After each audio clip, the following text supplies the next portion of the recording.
গাঞ্জাখোর খেয়েছিলাম অধিকার হয়ে গেলাম গাঁজাখোর খেয়েছিলাম অধিকার হয়ে গেলাম গাঁজাখোর অবৈধ মনোনয়ন মানে না আগে ছিল লোকের লোক এখন হতো তাদের লোক 8 সালে লোকের লোক সবাই বলো ও ভাইরা কালো কালো আরো জুড়ো action to action action to action দিলাম অধিকার হয়ে গেলাম গাঞ্জাখোর চেয়েছিলাম অধিকার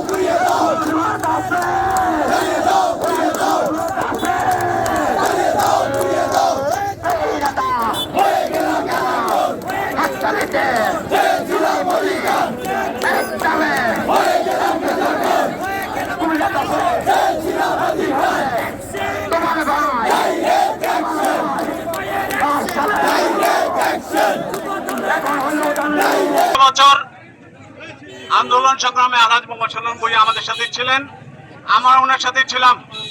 প্রাথমিক মনোনয়নে উনি বঞ্চিত হয়েছেন, ওনার বঞ্চিত হওয়ার কথা ছিল না। আজকে যিনি নমিনেশন পেয়েছেন উনি আমাদের শ্রদ্ধার পাত্র, কিন্তু আন্দোলন সংগ্রামে মোহাম্মদ সাল্লাম ভূঁইয়া যেভাবে ঝাঁপিয়ে পড়েছিলেন ওদেরকে আমরা সেভাবে দেখি নাই।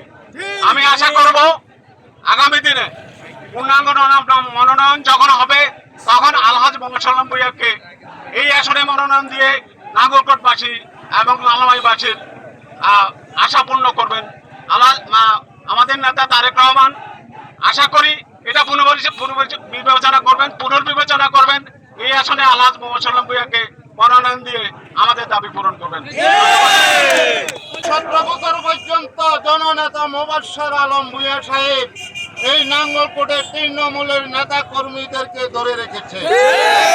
আজকে এই গফুর ভূঁইয়া সাহেব মোবাশ্বের আলম ভূঁইয়ার লোকদেরকে তিনি বলেন গাঁজাখোর ইয়াবাখোর।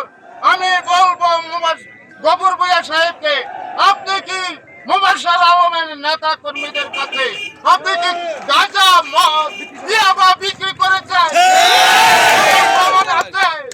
যদি নাই থাকে আপনার অশালীন বক্তব্যের জন্য তাকে নাঙ্গলকোটের মাটি থেকে বহিষ্কার করা হয়।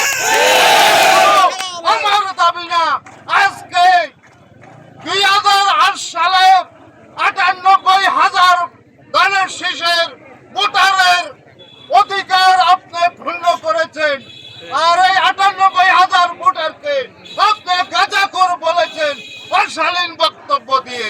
আমি তার নিন্দা ও প্রতিবাদ জানাই। আগামী দিনে আদর্শমান বিএনপির আদর্শকে যিনি ধরে রাখতে পারে জননেতা আলহাজ মোবাশ্বের আলম ভূঁইয়াকে ধানের শীষের দায়িত্ব দিতে হবে, এটাই আমাদের দাবি।